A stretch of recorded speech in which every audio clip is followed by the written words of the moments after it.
Hello. As you know, I am Lee Hall, the author of On Their Own Terms, Animal Liberation for the 21st Century, and here it is.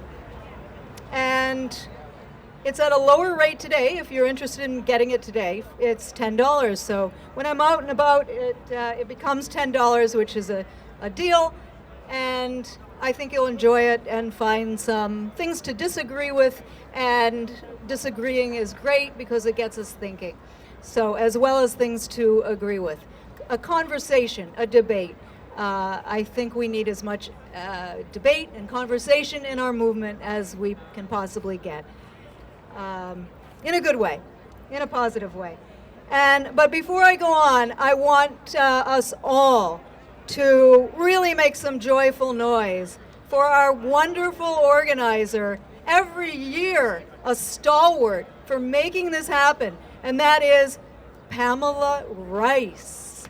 Pamela Rice. Pamela, where are you? Pamela Rice. You! Thank you, Pamela. This is, speaking of my book, I'm going to say this is the first time I've been speaking at Veggie Pride, that this is a crowd-funded work, that I'm here as a crowd-funded presentation. And several people, and I'm going to name them, 4 people by name, have made it possible for me to be here today. I am an independent author and scholar. And there is a website called Patreon, like the patrons of the art, but Patreon has an E in it. And if you go to patreon.com/Lee Hall, you'll find my studio for the art of animal liberation. And that's how I'm able to do my travel. So the people I'd like to mention who have sponsored my presence here today are Bill Drelis in Cleveland, Ohio, Chris Kelly near Dallas, Texas, and in my home state of Pennsylvania, Mauro and Lydia of From A to Vegan. I thank my patrons for bringing me here. Thank you. Veggie Pride, the parade and our gathering here, is a time and a place for plant-powered folks to be obvious and out on the streets and a little flamboyant. And it is also a time where we educate, where we converse, where we debate. So there's an educational component, and we are here, you are here. Thank you for being here for this. Your presence today is so important. Let me put in context what your presence, the meaning that all of us are offering by doing a pride parade, by bringing this back to the word pride and the history of pride parades. At the beginning, pride parades were called gay freedom marches, and they honored the resistance to a police raid on the Stonewall Inn, just a few streets away from here in Greenwich Village. So there was a gay bar being raided in June 1969, and a marginalized community stood up and said that they refused to be bullied. And from that moment on, we have had pride parades throughout the world. At the end of the Franco administration, Spain had a pride parade that has been going on ever since. And this year in Spain, in Madrid, they're hosting World Pride, and they expect to have 3 million people in Madrid for World Pride.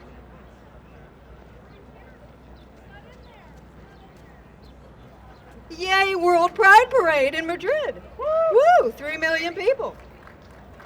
I was just one of them. Now, also very cool is Iceland. They get 1/3 of the population of Iceland at the Reykjavik Pride Parade. Isn't that fantastic? Well, Iceland has about 300,000 people living in it. So when they get 100,000 people at a parade, that's a third of their population. So that's pretty cool too. But it's the meaning of this Pride Parade is still very much also about resistance. You know, in 74 countries in the world, it's illegal not to be straight. Do you know in some of these countries, not being straight can bring the death penalty? Did you know 74 countries, it's illegal not to be straight? So that's the context in which our history begins. And Veggie Pride, well, it started in Paris. In Paris, which has had a gay pride march for many years, they also started a Veggie Pride parade. That started in 2009, and actually it was in 2001. It was in 2001. Ours here started in 2009. And the New York City Veggie Pride Parade was held simultaneously with pride parades held in Prague and in Birmingham, England. So what's it all about? Veggie Pride Parade aims to encourage us to openly affirm our convictions and to open public debate. Debate is so important on the legitimacy of consuming animals.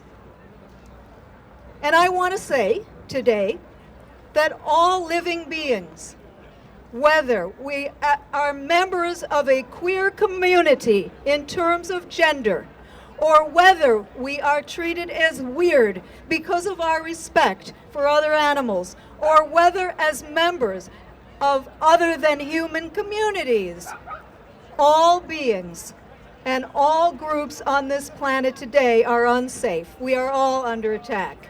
This is the context in which our parade and gathering is happening. What do I mean by we're all at risk? Well, humans have already caused mass extinctions. And scientists call the time we are living in the sixth great extinction. And no natural extinction has ever come close to this one in terms of how rapid it's progressing, because this one is human-driven.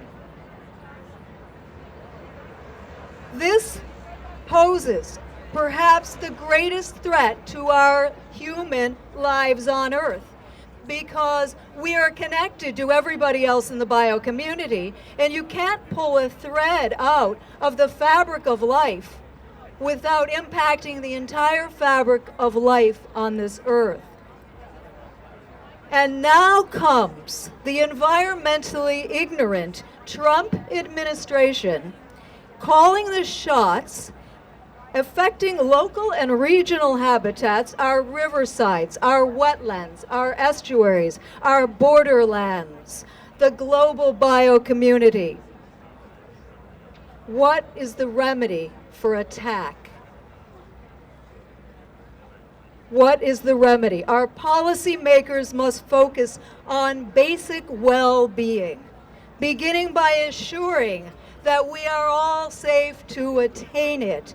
But governments so often behave in quite the opposite way. Do you remember what George Carlin said about governments? What did George Carlin tell us about our government? He doesn't believe a thing that they do or say. It's a big club and you ain't in it. Political figures routinely are weakening social safety nets and environmental awareness and redirecting resources which ought to be supporting the well-being of human people and other living beings and habitat. We can form a collective demand for basic sustenance for all. We can work to ensure mutual aid, including provisions for universal health and education. We can ensure that those ideas are not derided as snowflake nonsense.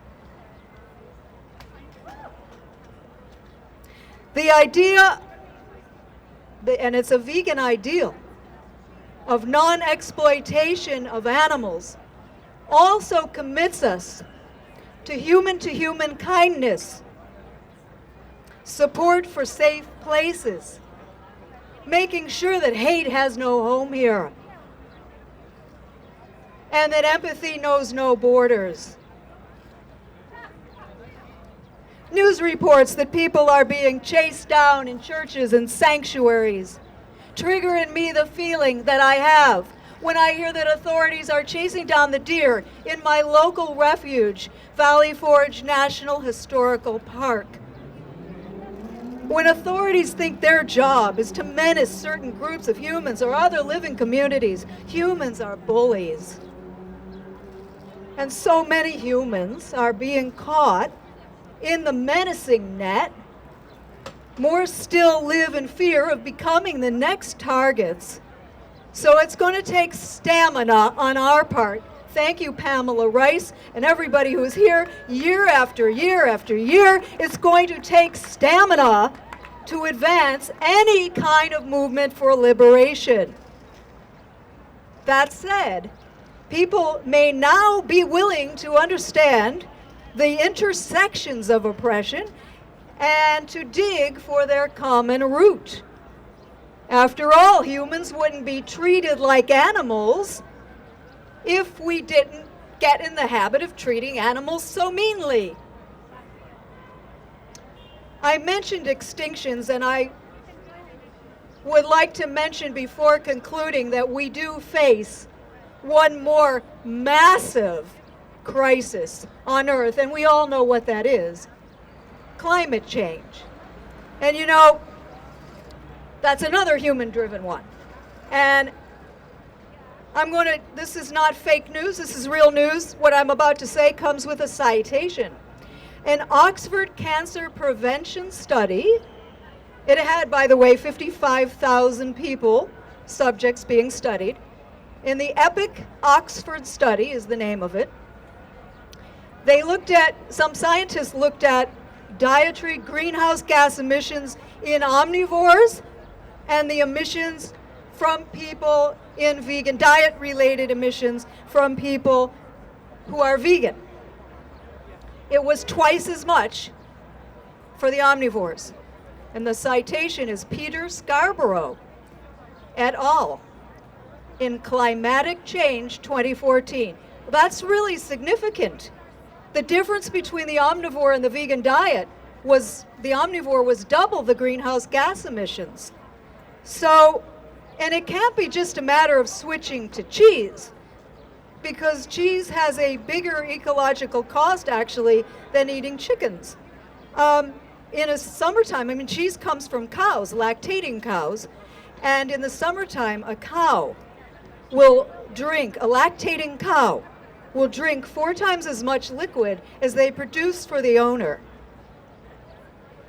So that's how serious dairy is for climate change. We can't just switch to an ovo-lacto diet and really think that we are solving the problem. Should we switch to fish? That's the greenhouse, that's the energy use equivalent of cows. It's not helping.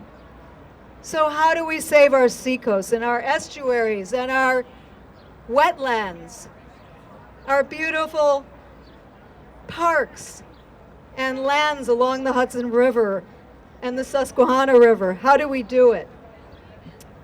Go vegan and go vegan and have vegan pride. And I think I'd like to just conclude on this note, because we're talking about pride today in the history of pride. And so I'm going to leave you with the idea of talking about vegan offerings, because we are offering something generously of ourselves to the public in terms of ethics and in terms of information. I'm no longer using the words vegan options, because I don't really think vegan is an alternative ethically and climate-wise and health-wise. I don't see it as an option. And I have pride in veganism, and that's why now I've started saying vegan offerings. And so I'm just proud of every one of you, as well as grateful to every one of you who is here and giving of your time generously to be here. Thank you.